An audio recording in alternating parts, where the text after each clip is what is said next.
título Literatura, Mundo e Narrativas do Cotidiano, literatura mundo não é só a questão de ser literaturas do mundo, é também ir procurar uma matriz comum que possa relacionar determinadas narrativas com a parte clássica e depois a sua continuação, a sua atualização. E é sobre isso que nós vamos, de certo modo, verificar de uma forma, creio eu, bastante atualizada e bastante curiosa, como vamos já ver. Portanto, os três mundos em diálogo, Portugal, Angola, China, mundos atuais, narrativas atuais. Três autores, Mário de Carvalho, Pepetela, Gao Xinjiang, e três contos, A Inaudita Guerra, da David H. Coutinho, Letras Perigosas, O Acidente. Começo por apresentar as representações e imagens do cotidiano. E tomei a questão daquilo que aconteceu em 1959 com 4 membros da família da pequena cidade de Holocombe, ao oeste de Kansas, que foram assassinados. Certamente conhecem o livro de Truman Capote, que foi publicado exatamente pouco tempo depois e que deu logo de seguida origem a um filme. O que é que eu quero dizer com isto? Sangue Frio foi o primeiro livro, digamos, com estas características do novo jornalismo, do jornalismo literário, da não-ficção literária, ocorre a partir de uma notícia muito pequena de jornal que se desenvolve e que dá origem também, nessa mesma altura, a um filme de Richard Brooks e, mais recentemente, foi novamente retomado em 2005 com o filme Capote. Ora, estamos no Diário Lisboa, logo a seguir, em 27 de 4 de 1968. O Diário Lisboa faz uma grande entrevista a Truman Capote a saber porque é que ele se interessou tanto por desenvolver uma notícia deste género ligado, digamos, a um crime, a uma tragédia que de facto foi depois desenvolvido. Ora bem, na opinião de Truman Capote, ele estava a iniciar um novo género literário. Não foi só Truman Capote, como sabemos, também foi Tom Wolfe, por exemplo, com A Fogueira das Vaidades, que depois publicou mais tarde. Enfim, estamos a iniciar um género narrativo que, curiosamente, vai ao encontro das matrizes míticas e bíblicas atualizadas pela diversidade de novos géneros narrativos que se estão a criar nesta atualidade. E é o próprio Truman Capote que associa digamos, este momento a um momento que remonta a uma imagem bíblica, do mito bíblico, de Caim e Abel. Ora bem, eu queria mostrar onde ele afirma isso na entrevista.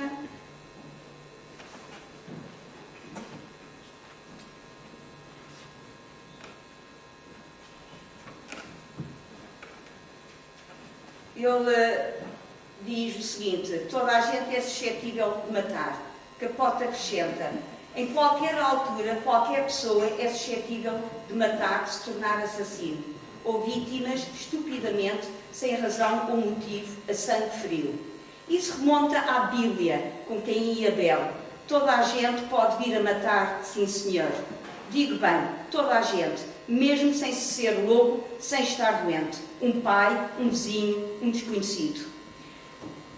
Durante 5 anos, primeiro Capote e depois Brooks, entrevistaram os dois condenados nas suas celas, aprenderam a conhecê-los e por aí fora. Finalmente, queria só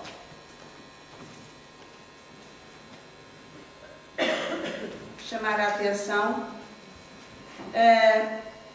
em que ele diz que era absolutamente necessário filmar na casa do crime, não só para dar mais autenticidade ao caso, como também para o desempenho dos atores. Os dois artistas amadores que descobri para os papéis de Perry e Dick estavam de tal maneira emocionados que representaram admiravelmente. Poucas vezes tivemos de repetir qualquer sequência.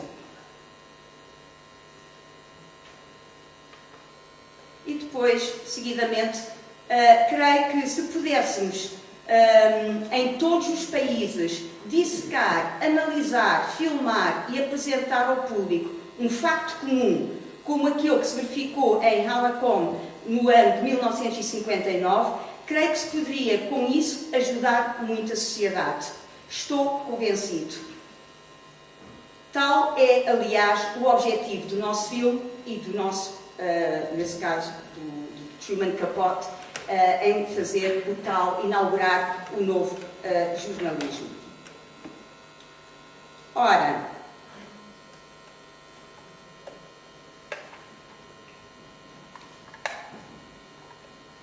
novo jornalismo literário, consolidação de um género narrativo marcado pela cultura da comunicação social, o papel do autor na sociedade dos média, afirmação de um outro ponto de vista, de uma outra verdade com base na cultura literária, os arquétipos, os mitos, os géneros literários do cânon, afirmação do lugar da escrita literária na comunicação de massas.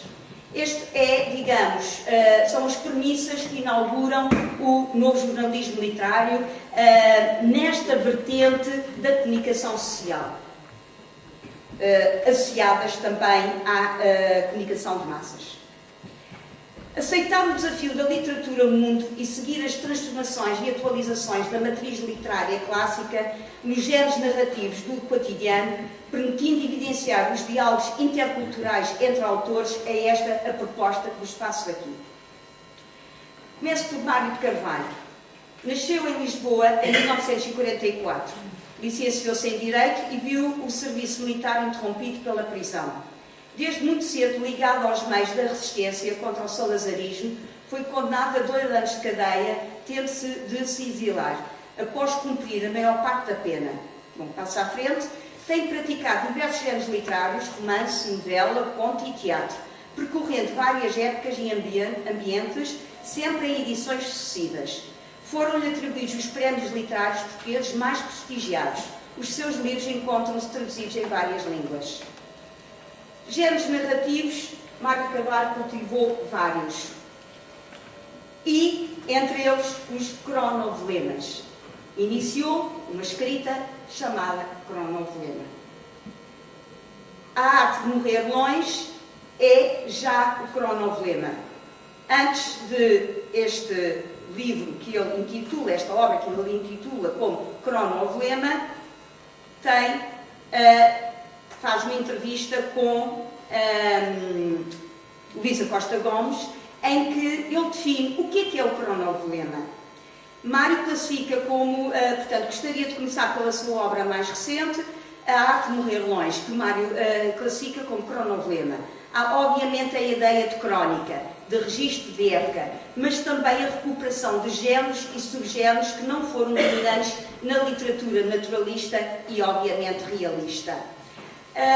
Ora bem, Mário de Carvalho responde que sim, senhor, que há uma recuperação de géneros, vai atrás a Ramalho Ortigão e a Essa de Queiroz, e vai ao neorrealismo, dizendo isto já é outro tipo de realismo, não tem a ver nem com o neorrealismo literário, nem com o realismo do Essa, independentemente de estas formas de escrita serem maravilhosas, espantosas ao nível da sua liberdade de escrita para a época e nesse contexto. Ora bem, com o cronovelema, Mário de Carvalho pretende ainda continuar uma determinada ruptura e questionar os próprios limites do realismo. E daí ter que fazer entrar o absurdo, o insólito, que também fazem parte da nossa realidade. E, nesta entrevista, afirma o seguinte: desconfio cada vez mais dos heróis e das construções que são feitas à sua volta. Ora, se nós remontarmos à épica narrativa, esta questão está a ser profundamente relativizada e atualizada. Logo, o autor busca temas e conceitos novos para escrever as narrativas que fazem despontar a fragilidade da condição humana no mundo, de heróis ou de anti-heróis, construídos pela comunicação social. A inaudita Guerra da Avenida K. Coutinho e outras histórias, publicada em 1983, ele já define esta narrativa, digamos, este conto, que também tem o título da coletânea, que dá a origem ao título da coletânea, ele já define este conto como um cronovelema. E numa entrevista, ele explica o processo e como é que surgem as histórias como a inaudita Guerra da Avenida K. Coutinho. Essa, recordo-me, nasceu de um momento muito particular do cotidiano. Por volta das 9 da manhã, ficava sempre engarrafado no areeiro.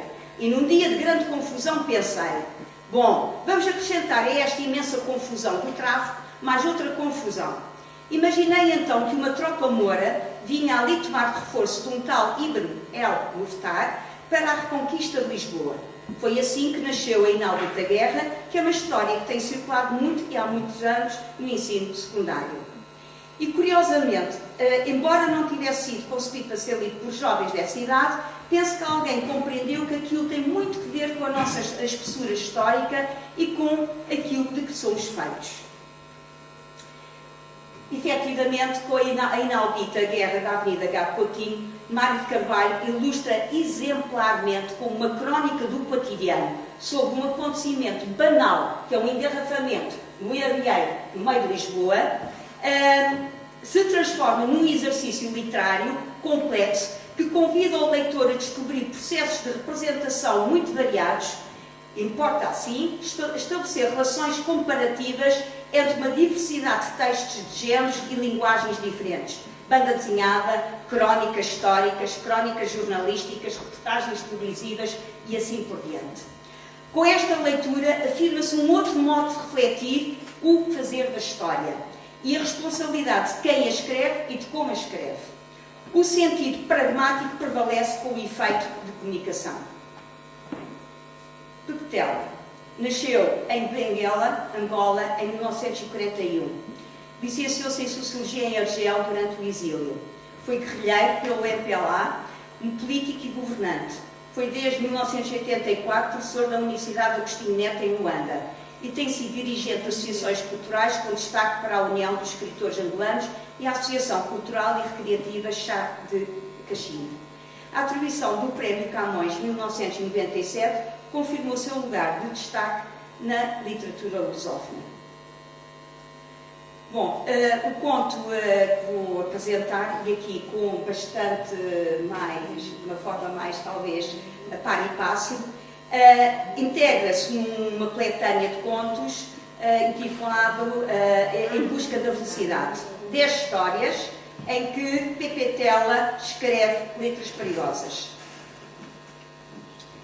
E talvez aqui o que se questiona, e deixo esta questão em aberto, a questão do escritor.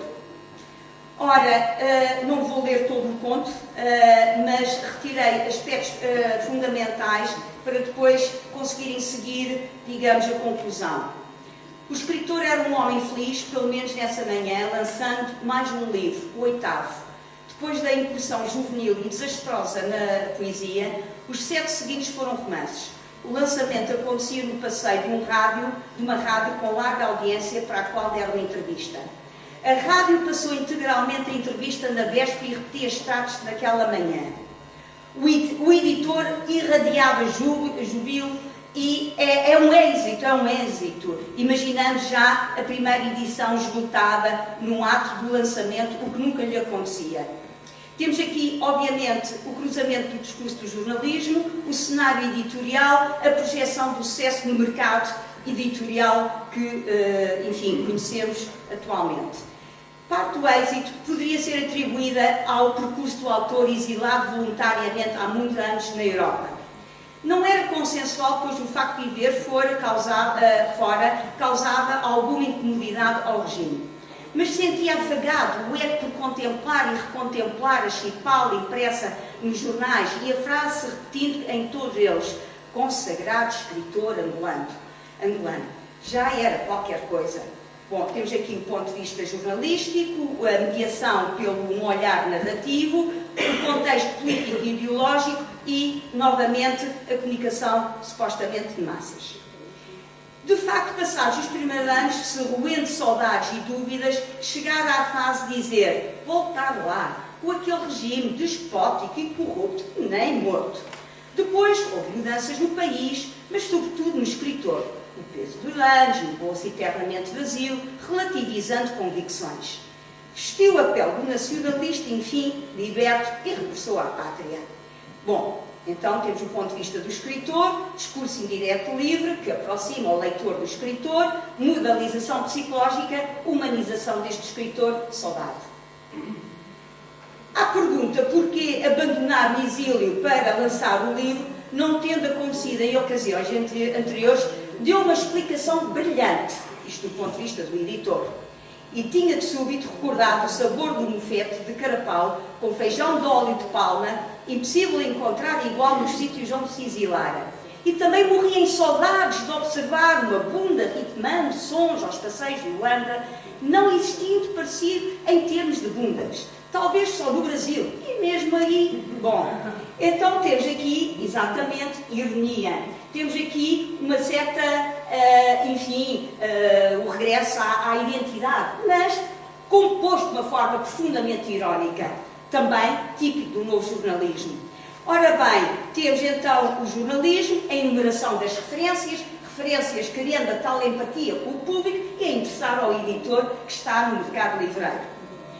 Mas do ponto de vista do escritor, está lá, de facto, a identidade, o silêncio e a emoção. Estão lá, mas não estão presentes diretamente. Entretanto, o escritor bebeu uns golos, informalmente, pela garrafa, mostra de simplicidade, esperou o nome desejado para a dedicatória. Estava a dar dedicatórias. Sou o Jeremias Cangundo. Jeremias Cangundo, então não me reconhece. Desculpe, de facto, não estou a ver. Jeremias Cangundo disse. Escreve sobre mim e agora diz não me conhece. Jeremias Cangundo, sim, esse é o meu nome. E chama-se assim. É curioso, uma coincidência. Então eu andei a comer a mãe da minha mulher e a minha sobrinha mais velha, além das cunhadas e vizinhas. Como pode ter inventado essa mentira? Sabe a marca que criou em minha casa? Espere lá, replicou o escritor. Se o nome coincide, paciência, mas não é do senhor que se trata. Nem o conheço, não escrevi sobre si. Então quem é este Jeremias Cangundo? Não existe outro, já me informei. O senhor tem destruído a vida na minha casa, os amigos me gozam, os familiares fugiram para não desconfiarem que também foram comidos. Uma vergonha. Sabe o que é essa mentira? O que é que essa mentira merece? Isto está. Bom, obviamente, perpassa aqui muita ironia, perpassa a tal imprevisibilidade que faz parte do registro cronístico, o instante, o presente, que muda, altera completamente uma situação. Estamos perante o insólito. Ora, o escritor perdeu instantaneamente os sentidos. A notícia em breve percorreu muitos jornais do mundo e até noticiários de televisão. O escritor é barbaramente agredido quando assina autógrafos. Bom, e o relato continua. Finalmente, quanto ao escritor, vamos ver o que é que acontece realmente. Jurou nunca mais incorrer em dois erros. O primeiro era de se expor em lançamentos de livros, sessões de autógrafos, palestras, coisas assim. E em segundo, nunca mais pôr nomes em personagens, apenas números. Por exemplo, a personagem 1 masculina casa com a 2. Feminina, a atriz é o amante de 2. 4, o pai de 1. Resolve limpar a honra da família e mata 2 e 3. No entanto, mesmo assim, uma terrível ideia lhe inquietou o cérebro. Com a balbúrdia dos serviços e a aceitação dos nomes mais tapafúrdios nas conservatórias, poderia existir alguém no mundo real chamado Personagem 1. E se viesse-lhe pedir insatisfações por estar a chamar de corno? Essa dúvida fatal impiu indefinitivamente. Se escreveu mais alguma coisa, nunca publicou. Nem todos são heróis. Ora bem, esta situação insólita, obviamente, tem a ver com a morte do escritor pode ser analisado de uma forma bastante mais complexa, porque era um autor, escritor da resistência. Tentou ir ao encontro de uma realidade essa que, de facto, não permitiu criar esse tal distanciamento, ou seja, a tal comunicação com o leitor. Ora bem, estamos a falar de registros supostamente comunicativos, supostamente jornalísticos também. E, portanto, no fundo, há aqui a paródia ao realismo, a paródia a todas as formas de realismo que nos obrigam a repensá-las. E, neste caso, vamos também encontrar aqui a busca de temas e conceitos novos para escrever as narrativas do homem, da sua fragilidade, da fragilidade da condição humana. Ora, Gao Xingjian, desculpe, não sei se é assim que se pronuncia, mas, enfim. Escritor, dramaturgo, crítico e pintor chinês, Gao Xingjian nasceu em 4 de janeiro de 1940 em Gansu, na China. Tirou o curso de francês no Instituto de Línguas Estrangeiras em Pequim, tendo traduzido para chinês várias obras dos seus autores franceses preferidos. Durante a Revolução Cultural Chinesa foi enviado para um campo de reeducação. Desde essa altura, de 1979, foi impedido de sair do país. Abandona a China em 1988, refugiando-se na França, país onde se naturalizou. Em 1989, com os trágicos acontecimentos na Praça Tiananmen, pertencendo à geração de dissidentes, viu as suas obras censuradas no seu país de origem. Ora, o conto, o acidente, é retirado de uma obra que está no Plano Nacional de Leitura. Prémio Nobel, portanto, Gao Xingjian, entretanto, ganhou o Prémio Nobel da Literatura e, enfim, integra-se, como estava a dizer, na obra Uma Cana de Pesca para o Meu Avô. Ora, curiosamente, o autor tem uma forma de escrita muito interessante, porque a reflexão que ele coloca perante aquilo que ele vai contar é só posto no fim do conto. E diz assim: é claro que isto pode transformar-se num acontecimento do dia para um jornal. Também pode constituir material literário que, graças a um trabalho de imaginação, se transformaria numa história muito comovente. Isso pertenceria, então, ao domínio da criação. Mas aquilo que ele vai contar, foi apenas o processo do acidente que foi relatado, um acidente que se deu às 5 horas da tarde, na Avenida Descheng, ao lado da loja de reparações de aparelhos de rádio. Início o processo criativo. Eis o que se passou. E começa assim. Eram 5 horas da tarde, na loja do reparador de aparelhos de rádio, na Avenida Descheng, os 4 sinais horários do emissor acabavam de anunciar horas. Uma bicicleta, puxada num carrinho de criança coberto por um toldo aos quadrados vermelhos e azuis, atravessava a avenida na diagonal. Em frente, um autocarro de 2 corpos chegava a grande velocidade. Enfim, a menor velocidade que o pequeno automóvel verde claro que estava quase a ultrapassar a bicicleta. O autocarro buzinou sem abrandar. O ciclista não pescava os olhos nem a cabeça erguida. Ainda hesitou um pouco e pareceu querer travar. Estamos aqui perante uma peripécia. Sequência de imagens em movimento, ao minuto, ao segundo, e elementos de surpresa sucessivos. O autocarro e a bicicleta estavam quase a tocar-se. Uma mulher numa passadeira para peões deu um grito agudo. Transeuntes e ciclistas, colados ao chão, esperavam para ver o que ia acontecer. A roda da frente da bicicleta ultrapassou a frente do autocarro. O ciclista forçou então os pedais.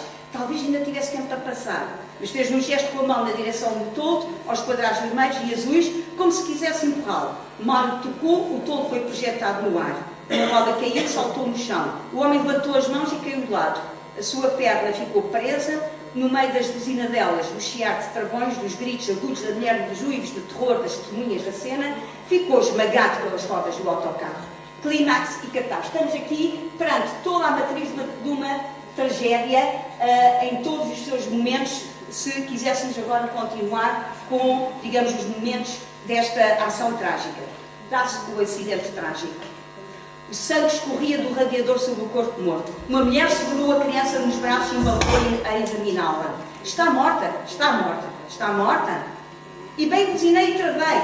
diz o senhor do autocarro. Todos viram, queria suicidar-se para se lançar assim, para debaixo das rodas. Não tem culpa nenhuma. Desculpabilização do absurdo insólito. Eu bem buzinei e travei. Todos viram, queria suicidar-se para se lançar assim, para debaixo das rodas. Não tem culpa nenhuma. Todos podem testemunhar. Vocês viram tudo. É preciso salvar a criança. Quem pode mandar parar um carro para a levar ao hospital? Perguntou uma voz masculina. Entretanto, a rádio continua. Nunca, nunca, nunca esquecerei uma canção que se estava a passar na própria rádio. De repente, uau, soou um bajido. Era o choro da criança que despertava do desmaio. Ainda vive. Erguiam-se exclamações maravilhadas e os bajidos tornavam-se cada vez mais fortes. A multidão animava-se como que liberta. Subitamente, lá está, num instante, as pessoas juntavam-se ao círculo em torno do corpo do acidentado. Atropelou, o que é que há para explicar? Atropelou e pronto, interveio com voz. Ele procurava a morte. Nem com as buzinadelas e travagens deu passagem e atirou-se claramente para debaixo do autocarro. Pontos de vista, o jogo dos pontos de vista. Mesmo no meio de uma avenida em pleno dia, é impossível não ver um homem que transporta uma criança. Palavras de cola erguiam-se a multidão. Estes condutores não se importam nada de atropelar quem quer que seja. Não são eles que arriscam a vida. Coitado, se não transportasse a criança, tinha tido tempo para passar. Já passei tempo só para dizer aqui deste lado. Estou mesmo quase a terminar. Obrigada. E então, todas as grandes... Voltamos ao narrador. Todas as grandes cidades têm uma probabilidade de mortes acidentais, mesmo que essa probabilidade seja de 1 para 1 milhão de habitantes. Todos os dias uma pessoa corre o risco de conhecer essa infelicidade. No entanto, no momento da morte, manifestamente pensaram no filho. Se considerarmos que se tratava do seu filho, o seu sacrifício não era sublime? É verdadeiramente sublime sacrificarmos por um filho. No entanto, esse sacrifício poderia ter sido totalmente evitado se tivesse saído um pouco mais cedo ou um pouco mais tarde, se estivesse um pouco menos distraído, se estivesse um pouco menos preocupado, se estivesse um pouco menos indeciso, mais animado. Todos estes fatores acumulados conduziram à morte e à desgraça que tornou-se inevitável. Temos aqui a argumentação, a tese, em todas as cidades ocorrem acidentes, processo narrativo, processo que transforma o relato da tragédia, matriz da tragédia clássica, procura de uma reconceptualização pragmática dos valores. E voltamos a falar de filosofia, mas a vida não é filosofia, embora esta possa vir dos conhecimentos que temos da vida. Também não devíamos incluir nas estatísticas dos acidentes de automóvel que intervêm na vida. É assunto dos serviços de circulação ou da polícia. É claro que isto também pode transformar-se num acontecimento do dia para um jornal. Também pode constituir material literário que, graças a um trabalho de imaginação, se transformaria numa história muito comovente. Isso pertenceria, então, ao domínio da criação. Mas aqui foi apenas o processo do acidente que foi relatado. Um acidente que se deu às 5 horas da tarde, na avenida Derden, ao lado da loja de reparações da Paranhos de Cama. Ora, este conto, mais uma vez, retoma as premissas do cronopoema. E só que deixaria isto em aberto, na instância 106 da épica narrativa camoniana, em que, nas reflexões do narrador, temos no mar tanta tormenta e tanto dano, tantas vezes a morte apercebida, na terra tanta guerra, tanto engano, tanta necessidade aborrecida. Onde pode acolher-se um fraco humano, onde terá segura a curta vida, que não se arme fim digno, céu sereno, contra um bicho da terra tão motivo. Ora, a fragilidade da condição humana não é já, só se fôssemos vendo bem, não é já colocada nestes mesmos termos em relação ao herói. Já estamos hoje a colocar a questão que Mário de Carvalho diz, a questão do herói. Se calhar não é essa a questão neste momento. O título aqui da minha contribuição chama-se Interculturalidades, com S entre parênteses, porque eu acho que nós chegamos à conclusão que existe mais que um tipo de interculturalidade, porque a relação que eu tenho com A não é necessariamente a mesma relação que eu posso ter com B. E as relações entre B e C também podem ser diferentes. Eu aqui acho que quase poderia chamar esta contribuição interculturalidades lá fora. Porquê? Eu vou-vos dar alguns exemplos muito práticos de projetos que envolvem interculturalidade lá fora, nomeadamente na Inglaterra. Eu, quando terminei o ensino secundário, fui para a Inglaterra, fiz lá todos os meus estudos e a minha docência, e realmente venho aqui partilhar alguns exemplos que eu espero que vocês possam levar para casa, refletir e adaptar e pensar se podem aplicar, seja na vossa vida, seja na sala de aula, seja com familiares ou mesmo na comunidade. Portanto, eu vou começar aqui com a definição de o que é intercultural. Isto vem a propósito da minha professora de português do 5º ano, que me sugeriu que sempre que eu não soubesse o significado de alguma coisa, para consultar o dicionário. O único problema é que naquela altura não sabia o que era o dicionário, não sabia como é que se escrevia a palavra. Portanto, isto aqui já me levou a pensar sobre interculturalidade. Eu vou falar aqui um bocadinho sobre as relações entre culturas, que se estabelecem entre culturas diferentes.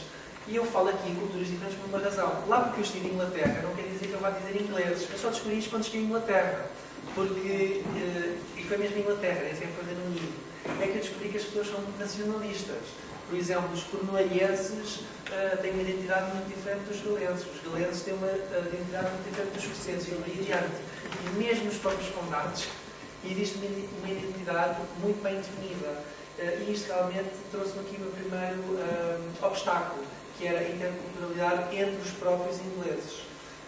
Mas, de qualquer maneira, eu vou-vos falar um bocadinho sobre música.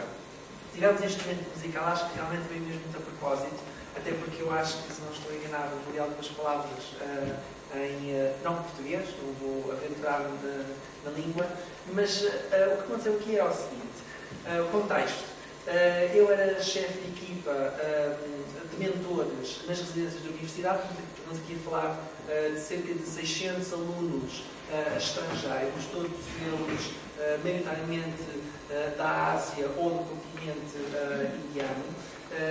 Todos estes jovens têm 17 anos, estamos aqui a falar do 12º ano, equivalente ao 12º ano, e eles vieram todos para a Inglaterra para primeiro melhorar as suas competências linguísticas e, por outro lado, melhorar as suas competências científicas ou sobre o programa que iriam estudar.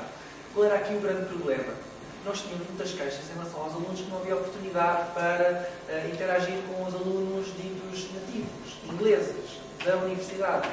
E também tínhamos muitas queixas por parte dos professores que os alunos não tinham aquela vontade nas apresentações, não tinham vontade em socializar, não tinham vontade em falar.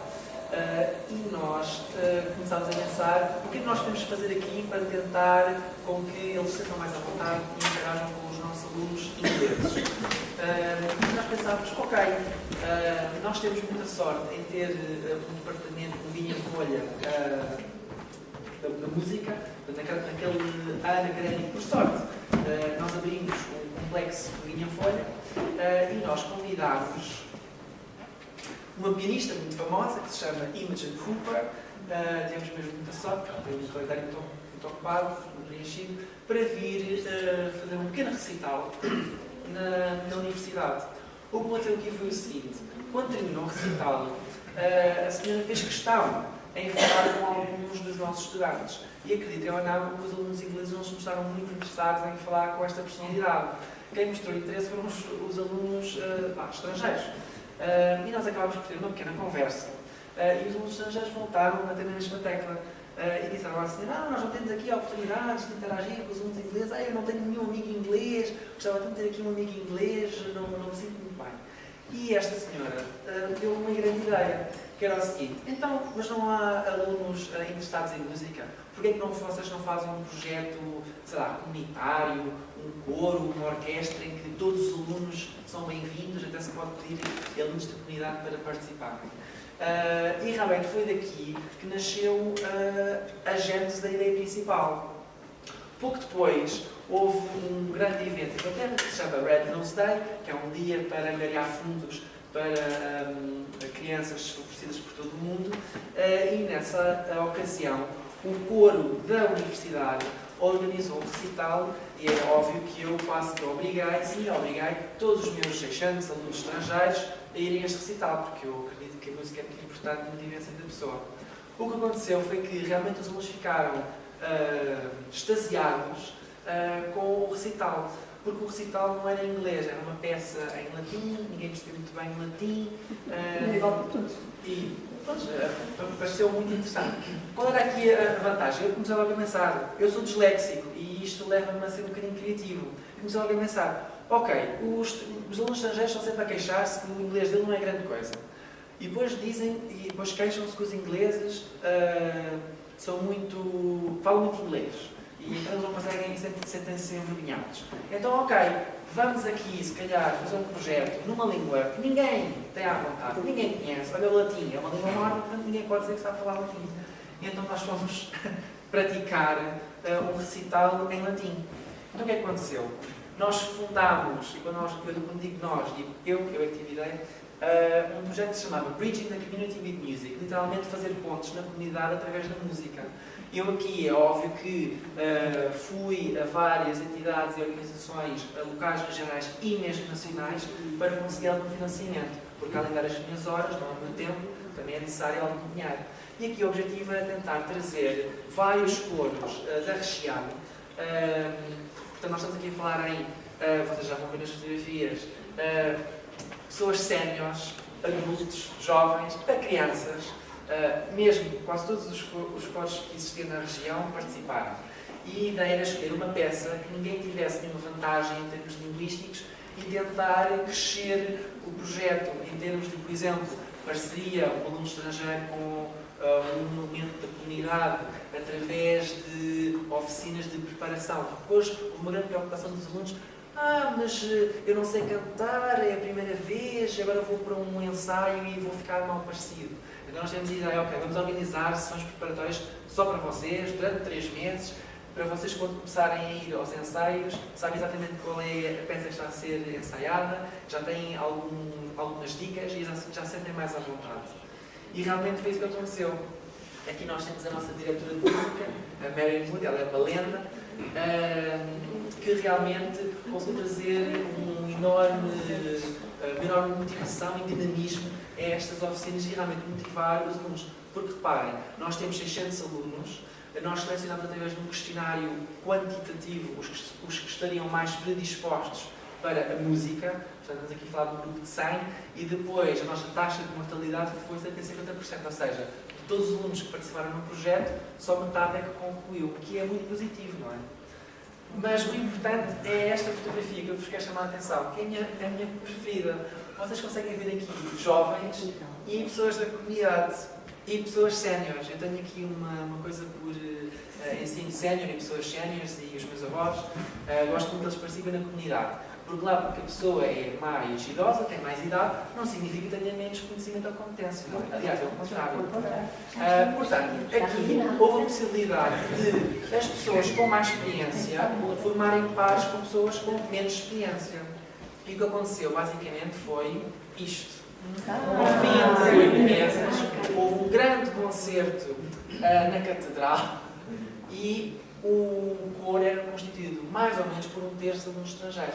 E vocês podem imaginar que os pais dos alunos estrangeiros vieram da China de propósito, da Índia de propósito, para ver os seus filhos a atuar neste recital. E realmente foi um grande sucesso. Só para vos dar uma ideia, esta peça chama-se Carmina Burana, é em latim, é de um sujeito que se chamava Karl Orff, e o nosso mote era take off, de lançar, vamos começar um projeto. E o que aconteceu foi que este projeto é sustentável. Nós só tínhamos financiamento para 1 ano, mas a universidade e as escolas locais gostaram tanto do projeto que este projeto integrou-se nos coros e agora todos os anos faz o que se chama projeto intercomunitário, em que todos os coros se juntam para um recital por ano, que realmente é muito interessante. Pronto, rapidamente. Exemplo número 2, que é o meu exemplo favorito. Olha, a água não tema universal, toda a gente se deve relacionar com a água. Eu na escola tinha vários alunos estrangeiros que não percebiam patavina de inglês. Eles mal falavam inglês, quanto mais conceitos de físico-química. Eu lecionava físico-química. E realmente era muito difícil explicar a um aluno que quando dizia flask, round flask, queria dizer balão de fundo redondo. Eles não percebiam nada. Só que eu reparei numa coisa, eles realmente tinham grandes conhecimentos. só que era em termos de memória. E eu pensei, ok, então vamos tentar aqui um esquema diferente. Eu vou arranjar umas fotografias, umas imagens, e em vez de utilizar palavras, vou utilizar as imagens para comunicar. E foi assim, passo a passo, que os meus alunos começaram a associar as palavras em inglês com as imagens. Nós temos aqui 3 passos. A língua deles para as imagens com imagem e palavra, e depois só as palavras. Muito semelhante ao que nós fizemos com o projeto da música, através da qual nós começámos com o latim, ninguém tem vantagem, e depois utilizámos peças em inglês para ajudar os alunos a falar melhor inglês, a falar palavras em inglês, a terem mais confiança, a fazer apresentações, a serem mais sociais. Portanto, tem aqui vários benefícios transversais. Portanto, o projeto aqui, muito rapidamente, era o seguinte. Eu tinha alunos da universidade que iam ser mentores dos meus alunos na escola. Isto era o que nós chamamos peer support, quase. Ou seja, nós temos jovens que se ajudam a eles próprios. E aqui a vantagem era tentar perceber como é que eles iam fazer isto sem a nossa presença. Portanto, eu não estive muito envolvido, estive a supervisionar, mas não intervi. Queria ver como é que eles se arriscavam. E o que acho muito interessante aqui, não se vê muito bem, mas os meus alunos da universidade fizeram aqui uma lista de o que deviam fazer e o que não deviam fazer. E o que não deviam fazer era dizer aos alunos, vais fazer assim. Não. Nos dos diz lá, vamos perguntar o que é que queres fazer. E eu realmente acho que esta sensibilidade demonstra bem que eles perceberam o objetivo do projeto. Mas o que é muito importante é mais esta fotografia, em que os meus alunos da universidade estão aqui a tentar apoiar os alunos, que serão alunos do 8º ano, a tentar organizar aqui um projeto. Isto é uma escola com especialização em mídia, e o objetivo aqui era tentar transmitir, por exemplo, qualquer coisa sobre a água. Eles escolheram dicas sobre poupar água. E o projeto foi tão bom, que eles acabaram por levar este vídeo, que tem cerca de 70 segundos, à Conferência da Terra em 2012 no Rio de Janeiro. Portanto, eles ficaram contentíssimos, quer dizer, aquilo foi visionado por milhares de delegados que estiveram presentes naquela conferência internacional. E agora, queria chamar a atenção para uma coisa. Isto é só por coincidência, porque eu não usava, eu venho da Universidade de Sena de Almada, sou o coordenador do projeto Beba Água da Torneira, em associação com o Semar de Almada. E eu ri-me imenso quando me lembrei que tinha esta fotografia. Porquê? Porque eles têm as garrafinhas e eu também tenho a minha garrafinha. Aliás, temos aqui a água também do projeto. É que eu não fiz o Sr. Vereador não estar aqui porque eu queria ficar aqui. Mas já acho imensa piada. Nós e eles temos aqui a nossa garrafinha. E realmente pronto, estão aqui os meus alunos todos contentes. Eu ali atrás. Eu tenho todas as fotografias, mas estou muito escondido porque eu não sou muito fotogénico.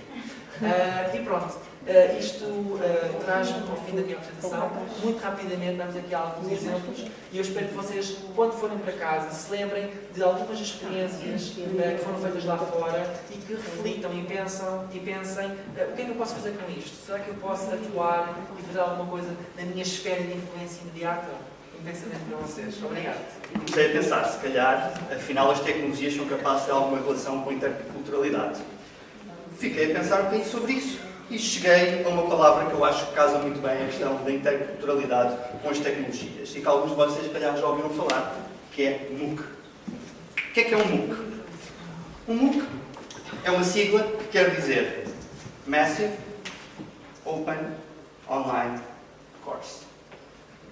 Tocando um bocadinho por miúdos e trazendo grosseiramente para português, cursos online todos nós conhecemos. Aqui as duas palavras que se acrescenta é o Massive e o Open.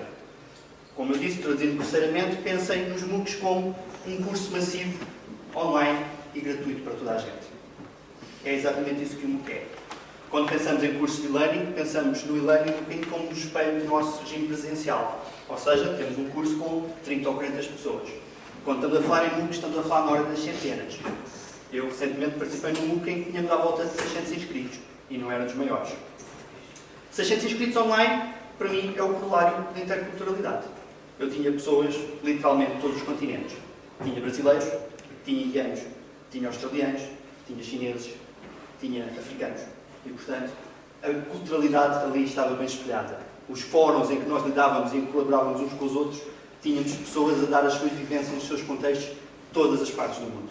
E eu acho, mais uma vez, na sabedoria da professora Adelaide, realmente, então, as tecnologias, se calhar, têm muito a ver com a questão da interculturalidade. especialmente uma palavra que também já surgiu aqui na apresentação da Dulce e da Ana Paula, que é a questão da globalização. Globalização, se pensarmos do ponto de vista literal, começou quando começámos a descobrir o mundo, mas a globalização operacional, como a vemos hoje, ela ocorre devido às tecnologias. As tecnologias é o que permite eu hoje estar em contacto ao segundo com uma pessoa do outro lado do mundo. E, obviamente, que isso para a educação e para a formação tem impactos enormes.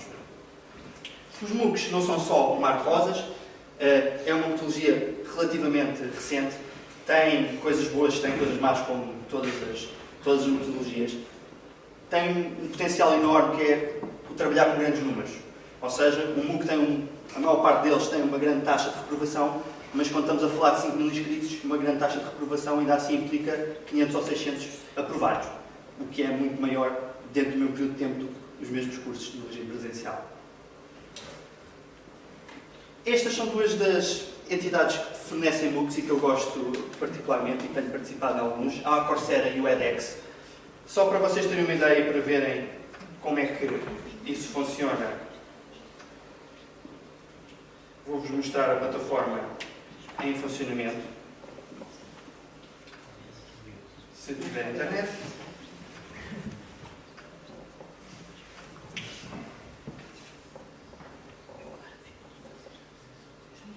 Madalena, sei que há para os 15 minutos, mas é muito menos descontinho que isto não dava a trabalhar.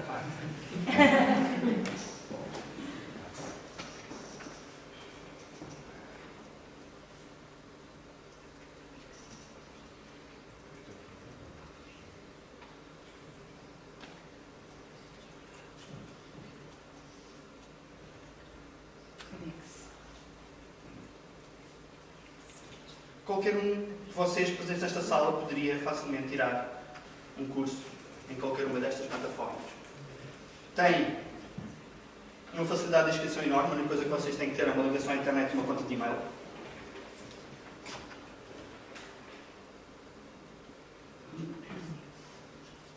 E temos cursos todas e as mais variadas temáticas, desde biologia, business management, química, comunicação.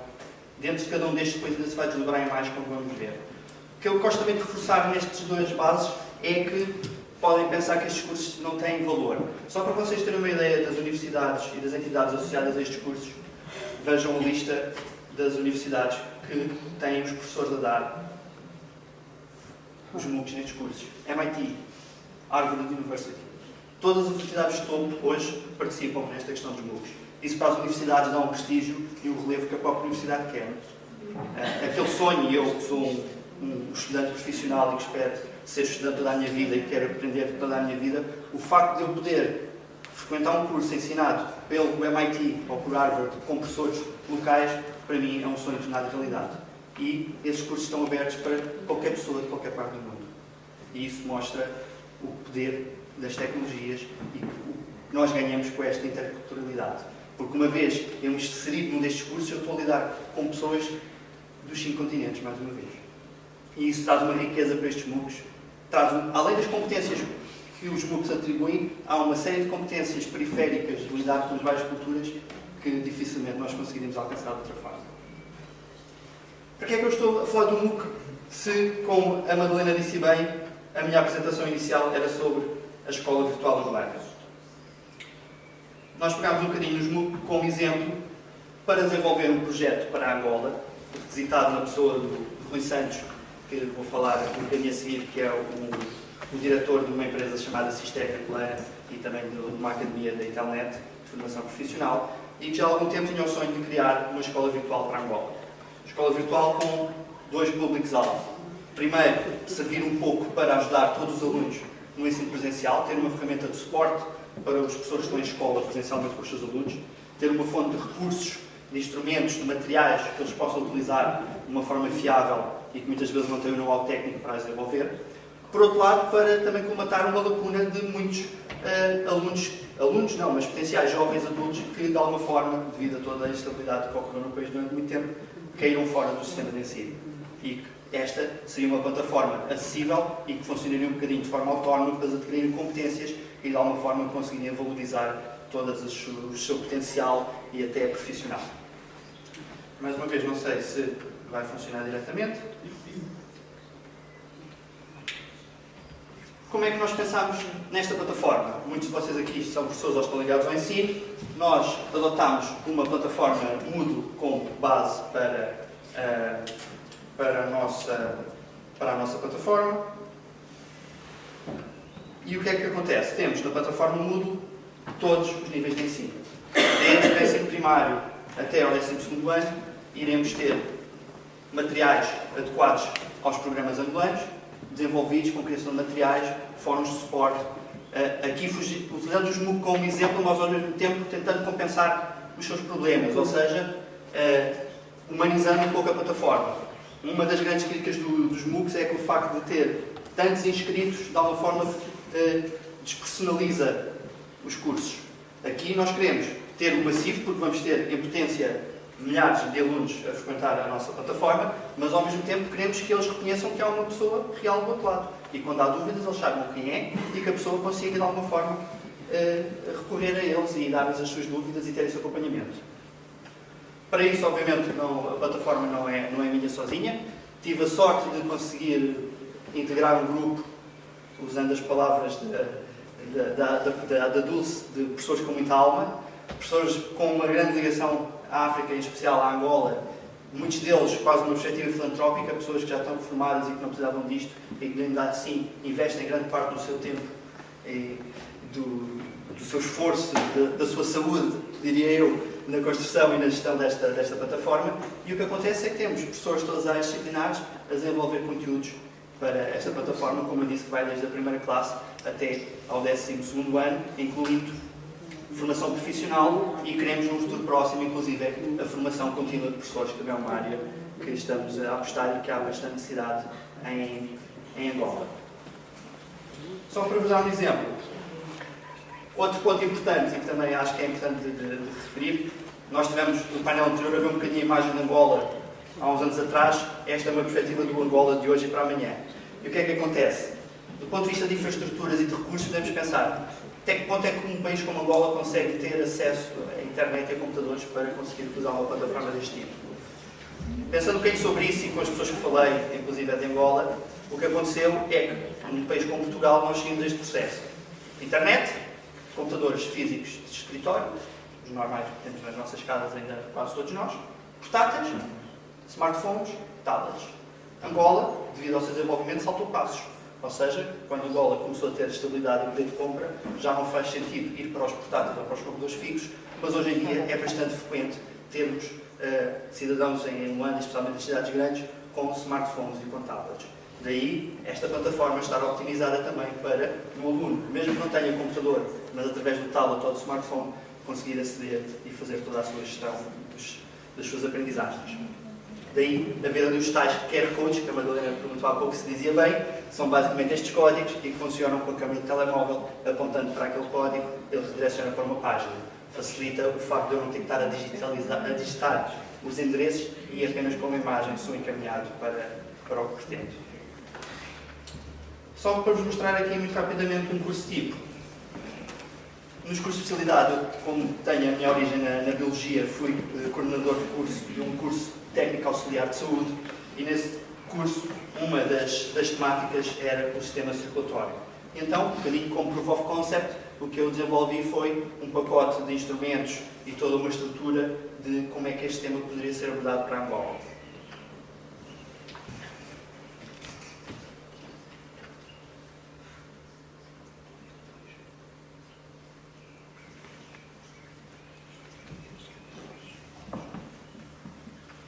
O problema de não ter a minha passe gravada.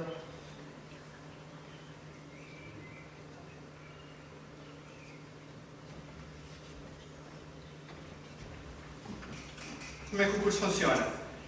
Começamos com as ferramentas gerais da disciplina, os pré-requisitos que os alunos têm que ter, ou seja, como vamos ter vários níveis, existe uma série de competências que para conseguir completar este módulo, por assim dizer, terá que ter. Um fórum de notícias, e esta questão dos fóruns, quer para estes cursos gerais, quer depois para a formação de professores, será fulcral para a questão de interculturalidade e para a criação de uma comunidade prática propriamente dita. Estes fóruns vão ser riquíssimos do ponto de vista, quer do contacto dos professores angolanos com as pessoas portuguesas, quer criar um think tank, diria eu, para os professores angolanos das várias zonas. Isso hoje não existe um fórum onde os professores entre si consigam trocar experiências e dúvidas. Eu diria que em Portugal não existe, quanto mais muitas vezes em Angola. Esse tipo de dinâmica e este tipo de interatividade é importantíssima e muita da nossa aprendizagem vem por este espírito de partilha e os fóruns vão ter essa perspectiva. Usando aqui um bocadinho de linguagem mais de learning, mas se os fóruns são o que nós chamamos de comunicações assíncronas, ou seja, os fóruns funcionam um bocadinho como os e-mails. Eu envio um e-mail hoje e quando a pessoa para quem eu enviei abrir o seu e-mail, vê nessa altura. Ou seja, não estamos a falar em tempo real. Por outro lado, temos ferramentas de chatting que permite criar uma sala virtual onde posso estar eu com 20 alunos ligados ao mesmo tempo e a falar e a trocar ideias na própria hora. E por isso estes dois tipos de ferramentas não se anulam uns aos outros, mas sim se complementam. Depois, um fórum específico para a temática do módulo e depois começamos então a falar de várias ferramentas. Como eu disse aqui, alguns de vocês provavelmente já ouviram falar do Moodle e já conhecem. Alguns são capazes de ter uma imagem muito pedagógica do Moodle. O que eu costumo referir quando dou a minha formação de Moodle e de learning e de formadores é que o Moodle é aquilo que nós fizemos dele. O Moodle também utiliza uma perspectiva e uma filosofia muito open source e por isso as qualidades dos recursos que o Moodle vai ter serão tão boas ou tão mais como aquelas que eu consegui criar. E por isso dizer que o Moodle, enquanto plataforma, é boa ou má, não faz sentido dizer. É tão boa ou tão má quanto aquilo que eu fizer dela. E aí, o que eu estou a fazer é, além de utilizarmos uma série de ferramentas nativas do Moodle, como os glossários, os fóruns, os chats, começo a utilizar ferramentas externas ao Moodle e depois agregadas no Moodle. Um exemplo disso é, por exemplo, vídeos tutoriais. Vídeos tutoriais que eu faço, de eu exemplificar uma matéria no meu computador, isso é filmado e eu depois coloco no Moodle para consulta dos meus alunos. Como se diz, uma palavra vale mais que 1000 palavras, aqui temos um exemplo interessante sobre isso. Como eu disse, o tema aqui é o sistema circulatório. Não sei se aqui tem som ou não. Oi. São aquelas que fazem transporte das trocas gasosas do nosso corpo. Transportam no primeiro momento oxigênio dos pulmões até às nossas células e trazem o dióxido de carbono das nossas células até aos pulmões para serem, nesse momento, então expelidas para o exterior.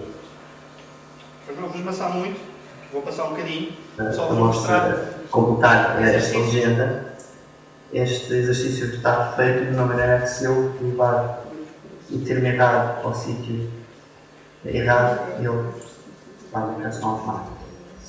Como viram um pouco para trás, vamos então agora fazer a correção certa. Como vimos, a matriz líquida do sangue é o plasma, portanto este líquido amarelo aponta para esta seta, que será então o plasma. As plaquetas são as células mais pequenas e, como vimos, que ajudam à coagulação do sangue. Vantagem desse sistema para o ensino presencial. O aluno aqui gera o seu tempo. Repete este vídeo 2 vezes se precisar. Alunos com velocidades de aprendizagem diferentes conseguem ter esta repetição. Não percebo esta palavra, ando para trás e consigo ouvir novamente. Isto comparado com o ensino presencial, não estou a dizer que é melhor ou pior, mas que tem vantagens claras, obviamente. Este é um exemplo utilizando vídeo. Outra das apostas que nós temos feito é a diversidade de conteúdos. Como a maior parte de vocês sabem, que seja do ponto de vista do senso comum, nós somos todos diferentes e por isso há recursos que funcionam melhores para mim e outros que funcionam melhor para outros colegas. Eu restringir-me apenas a um tipo de recurso ou de atividades não é produtivo. E daí apostar na diversidade de recursos. Mais que isso, apostar em recursos que tirem todo o proveito multimédia que a internet e que a plataforma permite. Uma tentação normal de pessoas quando começam a usar o Moodle é agarro nos PDFs ou nos meus Words e coloco no Moodle.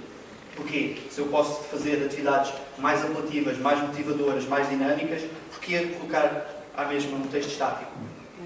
Temos aqui o exemplo do vídeo e fiquei muito satisfeito há pouco quando vi as minhas colegas e minhas ex-formandas, a Dulce e a Ana Paula, a utilizarem recursos que foram falados na formação que elas tiveram comigo de formadores. O Prezi e o Linuit veio daí. Nada me dá mais satisfação do que conseguir apresentar um instrumento e depois ver dentro das suas áreas elas a colocarem em prática e a conseguirem mobilizar aqueles instrumentos de maneiras que eu nunca sequer imaginei. Como podem ver, elas mostraram o Prezi, não sei se alguns de vocês se aperceberam ou não. O Prezi funciona um bocadinho a imagem do PowerPoint para apresentações eletrónicas, mas com uma dinâmica e com um apelo completamente diferente. Enquanto os PowerPoints são muito sequenciais, o Prezi podemos ter diversos caminhos e o que ele vai fazendo é vai aproximando e afastando do percurso que eu escolhi. Se eu agora, mais uma vez, sistema circulatório, definição dos diferentes órgãos, ciclo cardíaco. Mais uma vez, o aluno acede a isto e vê isto às vezes que for preciso. Um aluno pode estudar à primeira, há outro que tem uma dúvida acerca do que é a pressão sanguínea, consegue vir aqui, repetir e aprender ao seu ritmo. A própria integração do Prezi e do YouTube também funciona muito bem. Como veem, uma coisa que é uma trabalheira no PowerPoint, de inserir um vídeo no YouTube, em termos de Prezi faz automaticamente. O próprio potencial da cloud, das ferramentas do Prezi estão acessíveis de qualquer delegado, desde que tenha internet. E entraremos na veia capa superior. Mais uma vez, a gostar da questão do visual. Adiante. Não vou continuar a forçar a questão dos recursos, vou só continuar a explicar um bocadinho como é que depois todo o processo decorre. Aqui, uma adaptação, ou seja, eu enquanto professor e formador em Portugal tive que pensar o que é que faz sentido para as pessoas angolanas. E aí achei que, por exemplo, algo relacionado com o sistema circulatório seria falar da doença da malária e depois da anemia falciforme. Esse é um exercício importante para eu fazer e que vou ganhar muito quando tiver a comunidade de professores de prática a trabalhar comigo. Os professores de Angola, melhor que ninguém, conhecem o contexto onde estão. E quando eu conseguir estar a criar os meus recursos e eles a dizerem era interessante falar sobre este assunto, este é um problema que temos nas nossas salas, é algo que eu neste momento não consigo conceber e quando começarmos a ter a nossa comunidade de prática, acho que a plataforma ainda vai ficar mais rica e vai ficar melhor, mais uma vez, com a colaboração de todos. No progresso, o professor que cria a plataforma pode dizer as várias etapas que são necessárias para terminar o módulo, ou seja, eu passando aqui com o rato em cima, ele vai dizer tenho que participar no chat de dúvidas, se já participou fica verde, se não participou está vermelho. O próprio aluno faz a gestão das suas tarefas. O aluno olha para ali de uma maneira muito simples, ele percebe o que é que eu já fiz e o que é que eu tenho que fazer para atingir o término do módulo. Como eu disse, passando um a um, ele vai dizendo as várias tarefas e que é definido pelo professor. A própria questão da criação do portfólio é uma metodologia que eu acho muito interessante, especialmente, se calhar, pelo facto de ter vindo no RBCC. Creio que a questão da reflexão dos portfólios acho que é importantíssimo. O facto de termos um espírito crítico e reflexivo sobre o nosso próprio trabalho, conseguimos tirar competências enormíssimas daí e acho que é um processo que também vamos querer explorar ao máximo. A minha falciforme, como eu disse, e depois no final, um sistema de avaliação simples, ou envio de trabalhos, ou um teste. Mais uma vez, trabalhando aqui com grandes números, a nossa aposta vai ser em testes relativamente fechados, ou seja, correção automática, como escolha múltipla ou legendagem, como eu vos posso mostrar aqui muito rapidamente.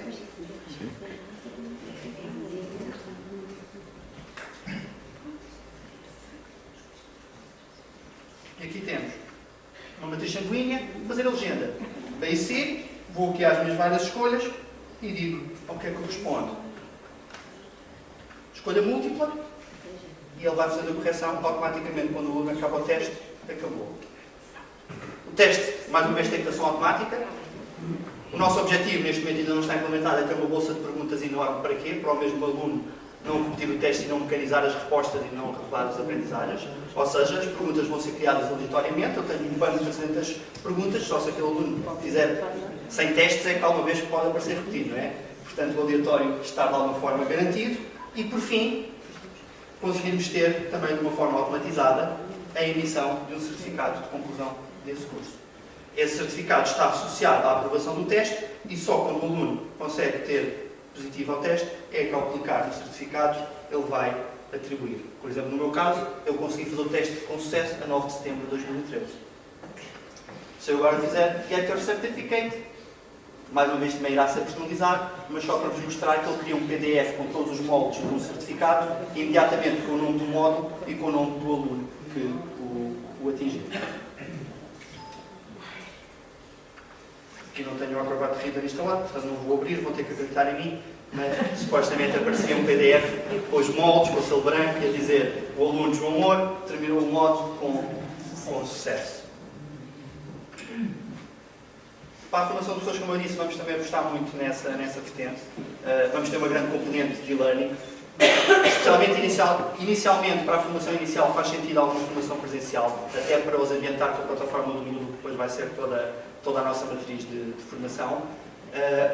Creio, como eu disse, e sendo este tema as interculturalidades, quer nós, equipa portuguesa, quer até entre Angola, como falámos há pouco, e o colega estava a dizer que a Inglaterra, entre zonas, existem muitas essas diferenças. Em Angola ainda existe mais um povo do norte que não tem nada a ver com o sul ou com o Luanda, e portanto esta própria troca vai ser muito produtiva, e até, como eu disse, para nós, equipa pedagógica e técnica que estamos a trabalhar, o feedback de quem está no terreno, de quem conhece a realidade angolana, essas informações vão ser essenciais. Não tenho muito tempo, só vos mostrei aqui um dos cursos iniciados para mim. Já temos perto de, tal o meu coordenador que não me deixa mentir, quantas aulas criadas, Jorge? 130 e tal aulas já criadas nos vários níveis de ensino, desde primário, 7º ano, 10º ano, ensino profissional, estamos agora a começar a trabalhar. Estamos a começar a criar um modelo mais simples, tipo de respostas curtas para professores. O professor, por exemplo, quer aprender a fazer um índice automático no Word. Não ter toda esta burocracia, mas um videozinho muito simples, ensinar a fazer isso, resolução de problemas, um teste só para ver se adquiriu os conhecimentos, um fórum se houver dúvidas e está terminado. Uma questão mais objetiva, quase como pacotes de ajudas, como temos hoje para os vídeos do YouTube, mas inseridos no Moodle. Para a formação profissional, estamos a apostar mais numa perspectiva também técnica, ou seja, a avaliação como nós vamos fazer, a possibilidade de haver filmagem dos alunos no terreno a fazerem determinados procedimentos para depois conseguirmos perceber, porque numa formação profissional a questão do hands-on e técnica é muito importante, não pode ser apenas conceitos teóricos e agora vão trabalhar, e portanto tem que ser muito bem pensada toda essa componente, mas estamos muito otimistas. Foi apresentado a vários ministérios em Angola este nosso projeto. Estamos neste momento à espera do seu aval ou não. Se for associado ao Ministério da Educação, será excelente, porque toda esta questão até da certificação poderá fluir de outra forma associada ao Ministério da Educação. Também houve algum interesse de algumas universidades que, do ponto de vista da LMS, como o mundo ainda praticamente não tem nada lotado, e portanto acho que todo um mundo novo se abre em Angola. Acho que cada vez mais se dissipa aquela perspectiva do colonizador e do ex-coloniado, mas continuamos a ter um cordão umbilical por razões históricas ligadas àquele continente, àquele país em concreto, e acho que seria uma perda enorme se não explorássemos, no bom sentido, essa ligação. No bom sentido.